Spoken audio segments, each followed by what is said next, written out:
வீடுதோறும் அரசு சேவைகள் மருத்துவம் தொடர்ந்திட ஸ்டாலின் தொடரட்டும், தமிழ்நாடு வெல்லட்டும். லெஜண்ட் சரவணா ஸ்டோர்ஸ் புரொடக்ஷன்ஸ் தயாரிப்பில் லெஜண்ட் சரவணன் நடிக்கும் லீடர் ஏப்ரல் 3 முதல் உங்கள் அபிமான திரையரங்குகளில். சம்மர் வந்தாச்சு.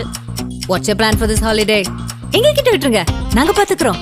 GT Holidays, South India's #1 travel brand. இந்த தேர்தலை கடக்கிறது மிகப்பெரிய ஒரு கஷ்டமான சூழல் சார். நெருக்கடிகள் இருக்கிறது. பின்னணியில் இவ்வளவு விஷயம் நடந்திருக்கு, இதெல்லாம் அவர்கிட்ட ஷேர் பண்ணி நிச்சயமா தெரியும், அவருக்கே தெரியும். இருந்தாலும் பிடிவாதம். உங்களுக்கு எம்எல்ஏ சீட்டு தரலங்கிற வருத்தம் இருக்கா? 2016 மக்கள் நல கூட்டணியிலே சீட்டு கேட்டோம் பல்லாரம் தொகுதி. அப்போ கூட நான் தலைவர்கிட்ட எனக்கான இந்த முரண் கருத்தை நான் பதிவு வச்சேன். அணில் குஞ்சுகள் என்று சொல்லக்கூடிய விஜய் கட்சி ஆரம்பிச்சு நடிகர்கள் வீதிக்கு வந்துட்டாங்க. புது ஓட்டர்ஸ், பெண்கள் மத்தியிலெல்லாம் அவர் தான் ஏதோ பெரிய ஆபத்தாண்டவனை போல அவங்க நினைக்கிறாங்க. மறுமலர்ச்சி திமுக எதிர்பார்த்த எண்ணிக்கைகள் கிடைக்காமல் போவதற்கு புதிய கட்சிகளின் வரவும், ஏற்கனவே இந்த தேசிய அளவில் இருந்த காங்கிரஸ் கட்சியினுடைய அதிக நெருக்கடி கொடுத்து நிறைய சீட்டு வாங்கணுன்றதான் காரணமாக இருந்தது. பாஜகவை காட்டி கூட்டணி கட்சிகளுக்கு கம்மியா சீட்டு கொடுத்து அரவணைச்சு அடிக்கிறாங்க. இது தமிழக அணிக்கும் டெல்லி அணிக்குமான தேர்தல். இப்போ நாடாளுமன்றத்தில் தான் அந்த வார்த்தை வரும். ஆனால் சட்டமன்றத்துக்கு வருதுன்னா அப்போ அதற்கான ஆபத்தை உணரணும். எதுனான்னு ஒன்று கூட நீங்கள் காங்கிரஸ்க்கு ஆல்டர் பண்ணீங்க, எங்களுக்கு வேலைச்சேரி விட்டு கொடுங்கன்னு கேட்கும்போது அவர் ரிப்ளை பண்ணுற மெசேஜ்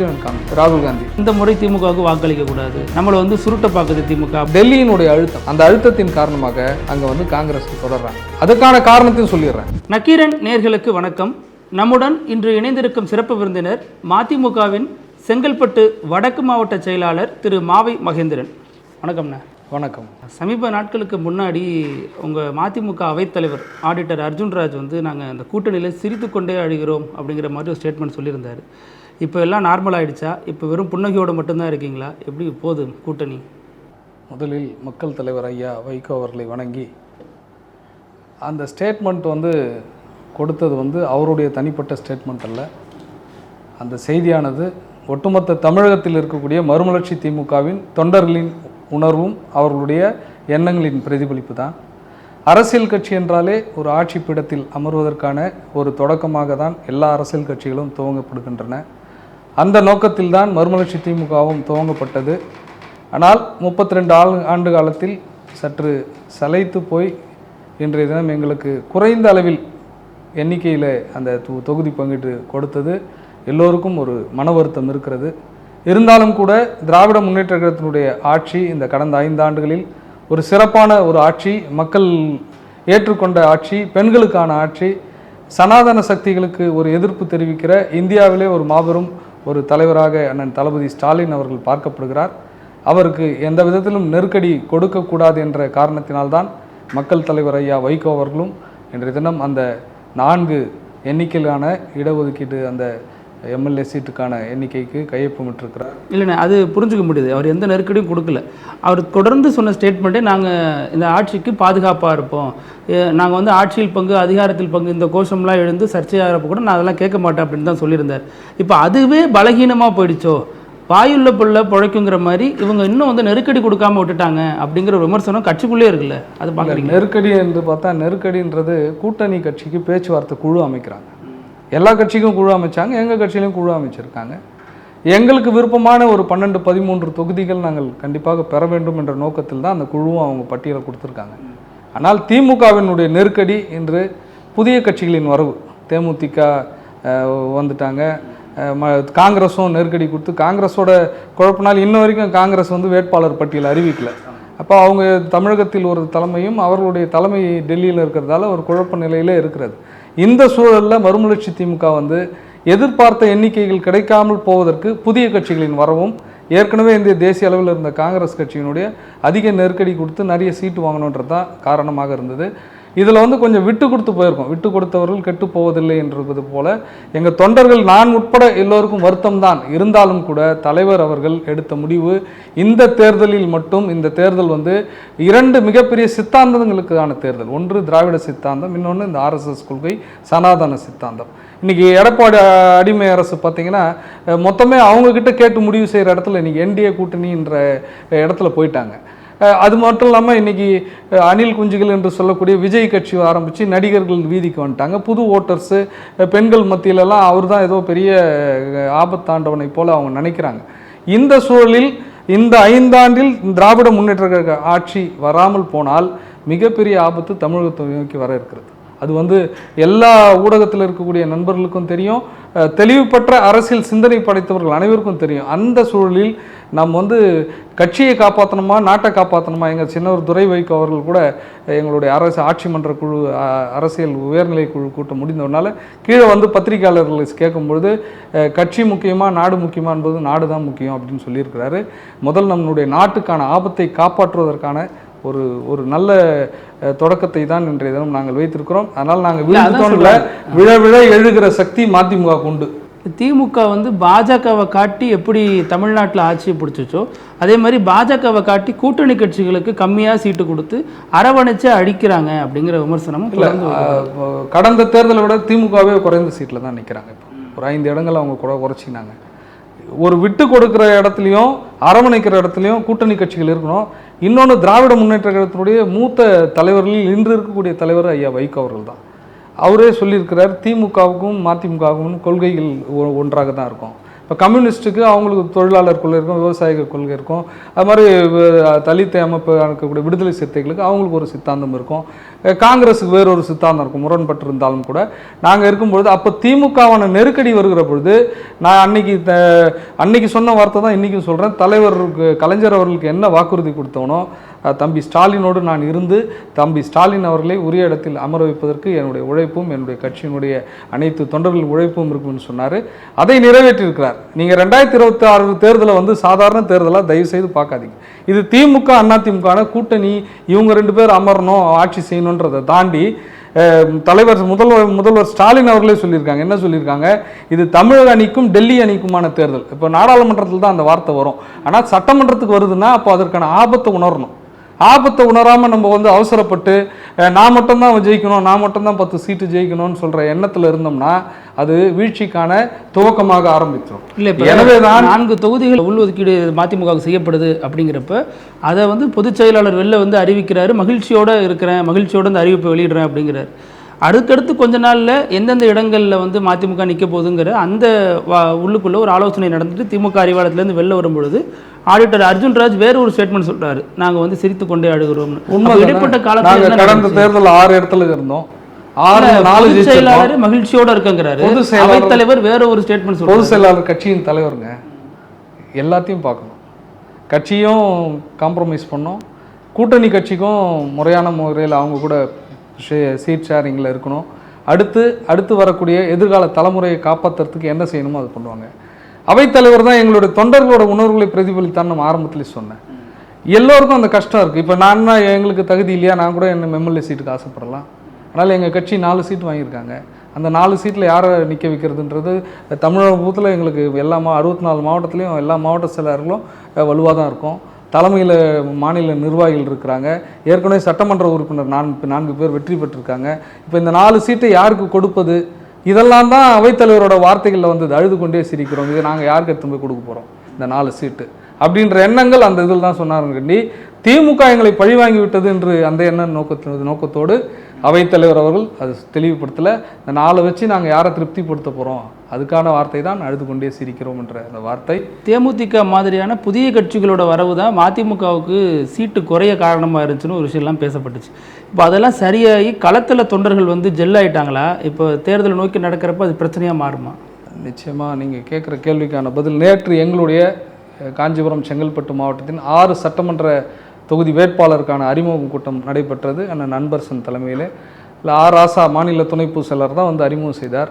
நாங்கள் எல்லாம் பெருந்திரளாக கலந்து கொண்டோம். நேற்று வரை எப்படி இருந்தாலும் இன்று முதல் நாம் திமுகவின் தலைமையில் களத்தில் இறங்க வேண்டும். நம்முடைய ஒரே இலக்கு வெற்றி. திராவிட முன்னேற்ற கழகத்தினுடைய கூட்டணியின் அனைத்து வேட்பாளர்களும் திமுக வேட்பாளராக நினைத்து நாம் பாடுபட வேண்டும் என்று நானும் பேசினேன். அங்கே இருக்கக்கூடிய அனைத்து தலைவர்களும் பேசினார்கள்.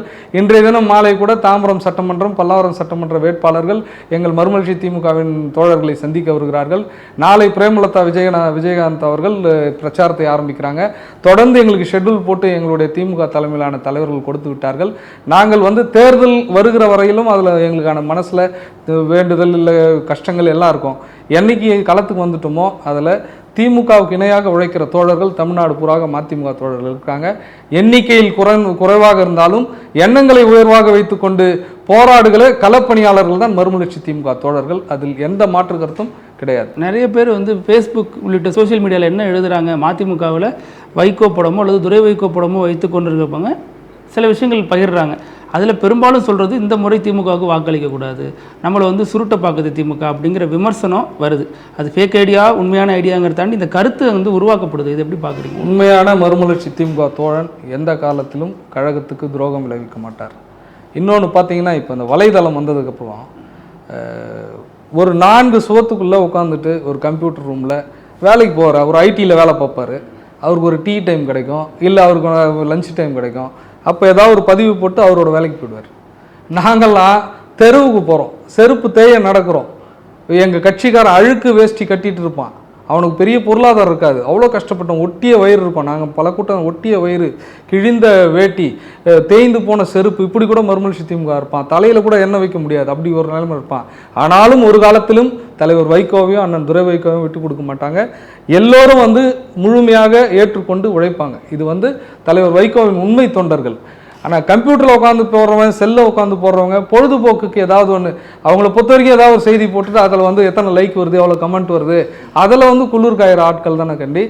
தேர்தலில் வேலை செய்கிற எந்த தொண்டனும் கண்டிப்பாக இதிலிருந்து மாறுபட மாட்டான். நீங்கள் தேர்தல் முடிஞ்ச பிறகு கூட ஒரு சர்வே எடுத்து பாருங்கள், மதிமுக உண்மையாக உழைத்ததுன்ற ஒரு நிலைப்பாடு தான் இருக்கும். இதில் இத்தனை ஆண்டு காலம் உள்ள தேர்தல் அரசியல் வரலாறுல இல்லாத ஒரு விமர்சனம், ஒரு பார்வை இந்த தேர்தலை பொறுத்த வரைக்கும் மதிமுக மேலே விழுது.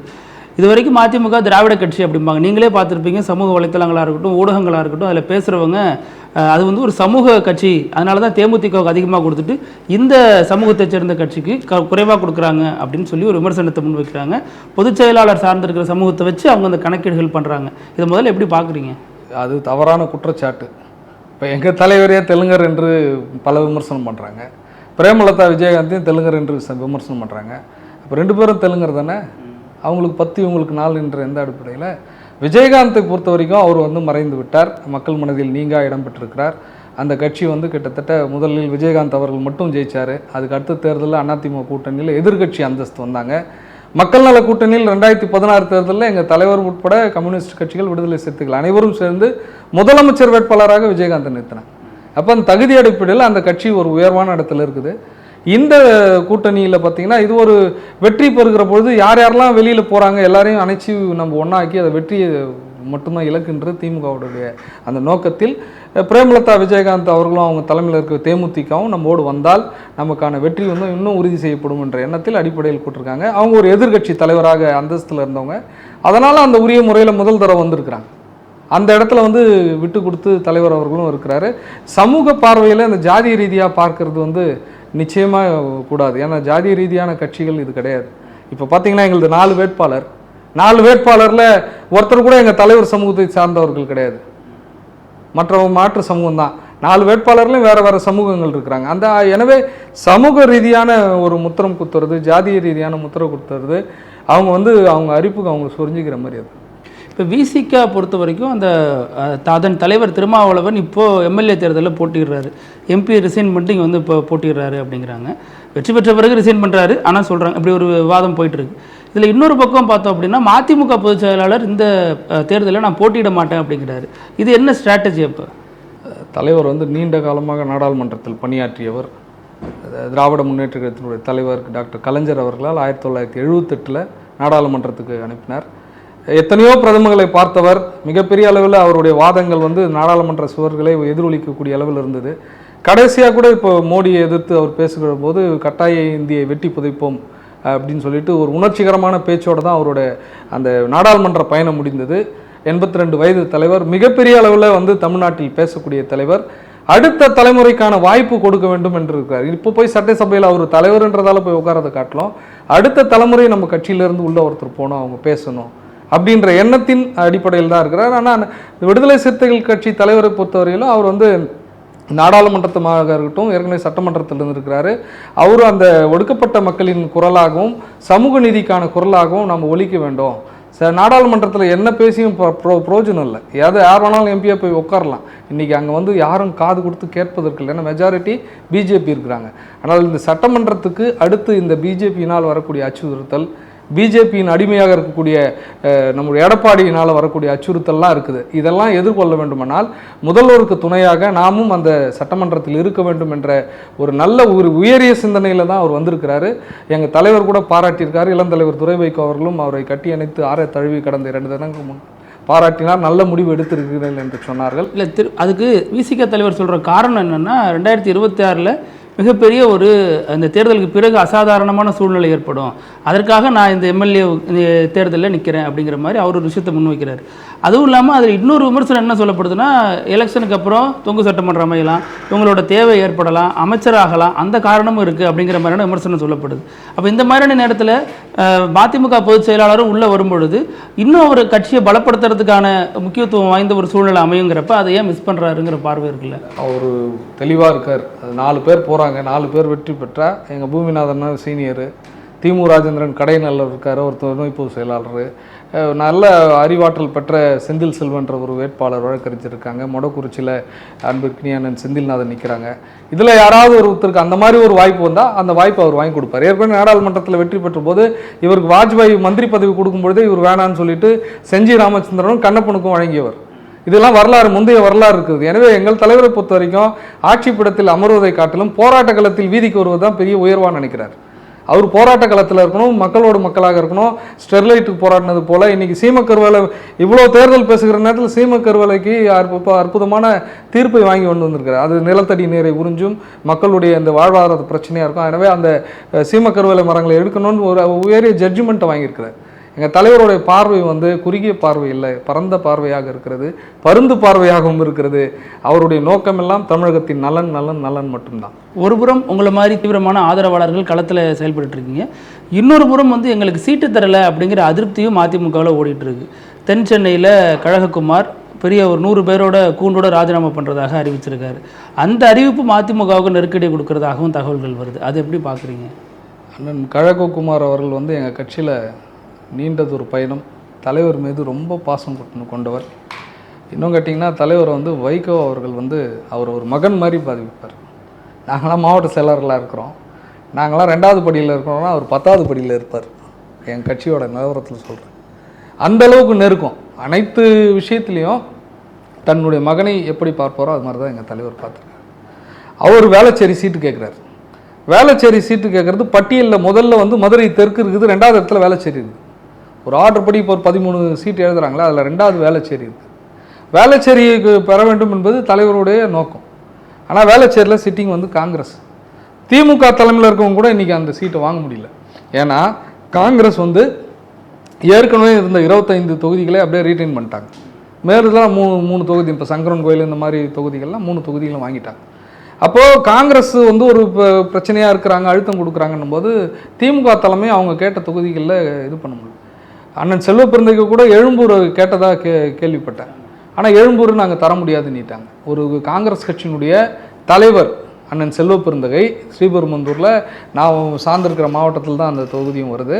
அவரே எழும்பூர் தொகுதிக்கு கேட்கும்பொழுது அவருக்காக கேட்டாரா இல்லை கட்சி கேட்டாரோ, இல்லை தர முடியாதுன்ட்டாங்க. அப்போ ஒரு காங்கிரஸ் கட்சி தலைவருக்கே விட்டு கொடுக்கல. ஒரு மாவட்ட செயலர் கேட்குறாருன்னு எங்கள் தலைவர் சொன்னால் இது எப்படி விட்டு கொடுத்துருவாங்க? அடுத்து வேளச்சேரியை பொறுத்த வரைக்கும் வேளச்சேரியை வாங்க வேண்டும் என்று எங்கள் தலைவர் பெரும் முயற்சி பண்ணார். நானே கூட இந்த பிரச்சனை வரும்போது துரை வைகோ அவர்களோடத்தில் அவங்க அண்ணன் கிட்ட உட்காந்து பேசும்போது அண்ணன் அவர்கள் நேரடியாக ராகுல் காந்திக்கே மெசேஜ் போட்டிருக்காரு. எங்களுக்கு ரொம்ப முக்கியமான மாவட்ட செயலாளர், எங்களோடய பயணம் பண்ணுறார், இவருக்கு இந்த சீட்டு எங்களுக்கு தேவை, எங்களுக்கு இருக்கக்கூடிய நாளில் எதுனான்னு ஒன்று கூட நீங்கள் காங்கிரஸ்க்கு ஆல்டர் பண்ணீங்க, எங்களுக்கு வேளச்சேரி விட்டு கொடுங்கன்னு கேட்கும்போது அவர் ரிப்ளை பண்ணுற மெசேஜும் எனக்கு காமிச்சார். ராகுல் காந்தி இதெல்லாம் நாங்கள் தலையிட முடியாது, லோக்கல் காங்கிரஸ் பார்ட்டிக்கிட்ட குழுக்கிட்ட பேசிங்கன்ட்டு. அப்போ அது மட்டும் இல்லாமல் சசிகாந்த் செல்வன்ற நாடாளுமன்ற உறுப்பினர் இருக்கார், அவர் மூலியமாகவும் இந்த தகவல்கள் பரிமாற்றம்லாம் நடைபெற்றது. இதெல்லாம் எங்களை துரை அண்ணன் வைகோ அவர்கள் எங்கள் இடத்துல காமிச்சது. தலைவர் அவர்களும் எப்படியாவது இதை பெற வேண்டும் என்ற நோக்கத்தோடு நான் சிஎம்மோட பிஏக்கு ஃபோன் பண்ணி இப்போ நான் நேரடியாக சந்திக்கணும் தலைவரை அப்படின்ட்டு அப்பாயின்மெண்ட் கேட்குறாரு. அவர் நேர்காணலில் இருக்கார். சிஎம் தொடர்ந்து திமுக நேர்காணல் நடைபெறுது, கூட்டணி பேச்சுவார்த்தை நடக்குது. இதுக்கு நடுவில் ஒரு சீட்டுக்காகவோ 2 சீட்டுக்காகவோ தலைவர்களை சந்திக்க ஆரம்பித்தால் எல்லா தலைவரும் அது கேட்பாங்கன்றதால திமுக தலைமை தவிர்த்து விட்டது. 1.5 நாள் ரெடி பண்ணி இன்றைக்கி பகல் 2 மணிலேருந்து மறுநாள் 11-12 மணி வரைக்கும் முயற்சி பண்ணுறாரு, முயற்சி கொள்ளவே முடியல. சிஎம் அணுகிறதுக்கு என்னென்ன வேலைகளோ எல்லாம் செய்கிறார் இந்த ஒரு தொகுதிக்காக. கடுமையான முயற்சியை மேற்கொண்டு கடைசியில் அந்த சீட்டு எங்களுக்கு கிடைக்கல. அது எங்களுக்கு வருத்தம் தான், வேளச்சேரி கிடைக்கல. ஆனால் ஒரு சீட்டு இல்லைன்றதால தலைமையில் வெறுத்து கொண்டு தலைமை பேசி வெளில போகிறதுன்றது நல்லது கிடையாது. ஆவடி அந்திரிதாஸ்னு ஒருத்தர் இருக்கார், 3 முறை சட்டமன்ற தேர்தல் நின்றார். 1996, 2001, 2016 3 முறை நின்று இருக்கார். அவரும் சீனியர் ஊடகவியலாளர், அற்புதமான மனிதர். ஆவடியில் அவருக்குன்னு தனிப்பட்ட முறையில் நின்னாலும் 25,000 ஓட்டு வாங்குறவர். அவரும் ரொம்ப ஆசையில் இருந்தார். ஆவடியில் 54, அந்த சீட்டும் கிடைக்கும். அப்போது சீட்டு கிடைச்சது 4 தொகுதியை வந்து நாம் யார் கொடுக்கணுன்றதுல தான் தலைவர் வந்து எப்படி அதை பகிர போகிறாருன்ற மனவேதனையில் இருக்கிறாரு. ஒரு 40 தொகுதி கொடுத்து அதில் வேளச்சேரி கொடுக்கலன்னா நீ கோவப்படலாம், இல்லை ஒரு 10 தொகுதி கொடுத்து கிடைக்கலனாலும் கோவப்படலாம். கிடைச்சதே 4, எங்களை காட்டிலும் நீ தான் நெருக்கமாக இருக்கிற. இது இல்லைன்னா வேற ஒரு வாய்ப்பு உருவாக்குவார். இந்த தேர்தலோட முடிஞ்சிட போது, உள்ளாட்சி மன்ற தேர்தல் வரப்போகுது. உள்ளாட்சி மன்ற தேர்தலில் எங்கன்னா ஒரு இடத்துல உட்காரிக்கலாம். கடந்த முறை எம்சி எலெக்ஷனில் அவருக்கு சீட்டு கொடுத்தாங்க, அவர் நான் நிற்க மாட்டேன்ட்டார். அப்போ அவர் நிற்க மாட்டேன்ட்டார். நின்று இருந்தார்னா ஒரு மாமன்ற உறுப்பினராக இருப்பார். மாமன்ற உறுப்பினர் மூலமாக மக்கள் பணிகள் செய்கிற பொழுது வேறு ஏதாவது வாய்ப்பு வரும்போது அவருக்கான வாய்ப்பு கண்டிப்பாக நம்ம மறுமலர்ச்சி திமுக தரும்.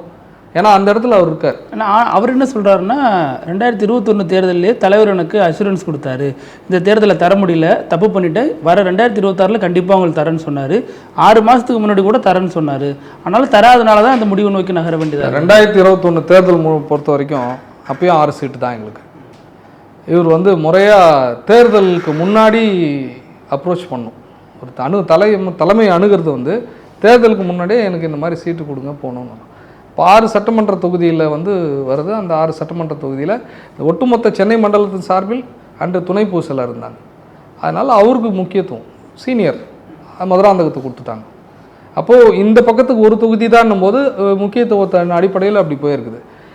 இப்போ வந்து இந்த முறை வாங்கி தரேன்னு தலைவர் சொல்லியிருக்காரு. 2026 நான் எப்படியாவது வாங்கி தரேன்னு சொல்லியிருக்காரு. பட்டியலில் உங்கள் பேர் தான், மதுரை பூமிநாதன் எங்களுடைய எம்எல்ஏ சார். 4 MLA sir. இப்போ ஒரு எம்எல்ஏக்கு தான் சீட்டு கிடச்சிருக்குது, மீதி 3 பேருக்கு இல்லைல்ல. அவங்க சட்டமன்ற உறுப்பினராக இருந்தவங்கள எவ்வளோ பெருமையில் இருந்திருப்பாங்க, எவ்வளோ புகழ் உச்சியில் இருப்பாங்க. இல்லையே, என்ன காரணம்? வாய்ப்பு இல்லை, 4 பேரில் போக முடியாது. அப்போ அந்த தியாக உணர்வோடு இருந்தால் தானே எனக்கு கட்சி நடத்த முடியும். அதிகமாக இருந்து உனக்கு கொடுக்கலன்னா நீங்கள் குறை சொல்லலாம். இருக்கிறதே 4. அப்போது 2வது இடத்துல ஒன்று இருக்குது, உன்னோட பெயர் வந்து அறிவிக்கப்படுது, இது திமுகவில் கேட்குறாங்க. நிறைய ப்ரெஷர், வேற ஒரு முக்கிய தலைவர்கள்லாம் வச்செல்லாம் கூட ப்ரெஷர் கொடுத்தாங்க. அண்ணன் ஜெகத்ரட்சகன் கூட அவருடைய மகனுக்கு வேளச்சேரி தொகுதி கேட்டாருன்றது கேள்விப்பட்டேன்.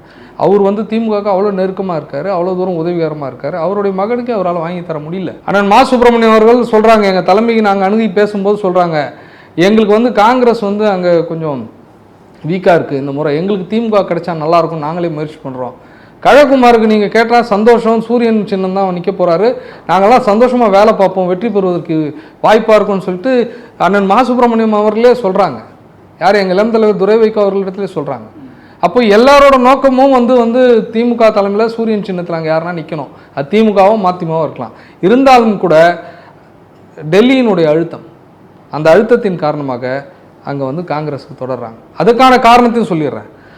தேசிய தலைவர், காங்கிரஸுடைய தேசிய தலைவர் கார்கே, அவருக்கு வந்து ஜேஎம்ஆர்னு வந்து ஆரம்பகால நண்பர், ராஜீவ்காந்தி இந்திரா காந்தி காலத்திலேருந்து ரொம்ப நெருங்கிய நண்பர்.